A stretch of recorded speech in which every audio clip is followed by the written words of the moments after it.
Match number 53 CSK versus LSG ఒక important match చూడబోతున్నాం. And CSK home ground చేపాకులు ఆడబోతున్నారు. అండ్ సిఎస్కేకి ఈ మ్యాచ్ చాలా ఇంపార్టెంట్ కాబోతుంది.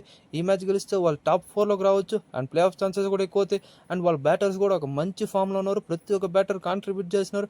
అండ్ వాళ్ళ బౌలర్స్ కూడా ఒక మంచి బౌలింగ్ వేస్తున్నారు. సూపర్ ఫామ్లో ఉన్నారు. వాళ్ళ కీ వచ్చేసి వాళ్ళ టీం మొత్తం కలిసికట్టుగా ఆడుతుంది. అదే సిఎస్కే కీ కాబోతుంది. అండ్ వాళ్ళ ప్లేయింగ్ లెవెన్ అన్చేంజ్డ్గా రావచ్చు. బాగా సెట్ అయింది వాళ్ళకి ప్లేయింగ్ లెవెన్. అండ్ వాళ్ళ కీ ప్లేయర్ సంజు శాంసన్ కాబోతున్నాడు. ఈ రోజు మంచి నాక్స్ ఆడుతున్నాడు. అండ్ ఎల్ఎస్జి టీమ్స్ వాళ్ళు almost out of the tournament. But వాళ్ళకి అవుట్ సైడ్ ఛాన్సెస్ ఉన్నాయి. వాళ్ళ ప్రైడ్ కోసం వాళ్ళు ఆడుకోవాలి.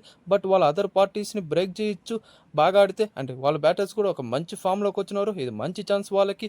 అండ్ వాళ్ళ బౌలింగ్ యూనిట్ కూడా యాజ్ యూజువల్ ఒక సూపర్ బౌలింగ్ వేస్తున్నారు. వాళ్ళు మంచి బౌలింగ్ వేస్తున్నారు అందరూ కలిసి గట్టిగా. అండ్ వాళ్ళ టీం చూస్తే ఇలానే ఉండొచ్చు, అన్చేంజ్డ్గా రావచ్చు లాస్ట్ మ్యాచ్తో. అండ్ వాళ్ళ మిచెల్ మాస్ వాళ్ళ కీ ప్లేయర్ కాబోతున్నాడు, సూపర్ ఫామ్లో ఉన్నాడు. అండ్ సిఎస్కే అనేసి నా winnowing prediction. And me winnowing prediction ఏంటో ఒకసారి కమెంట్ సెక్షన్లో కమెంట్ చేసేయండి.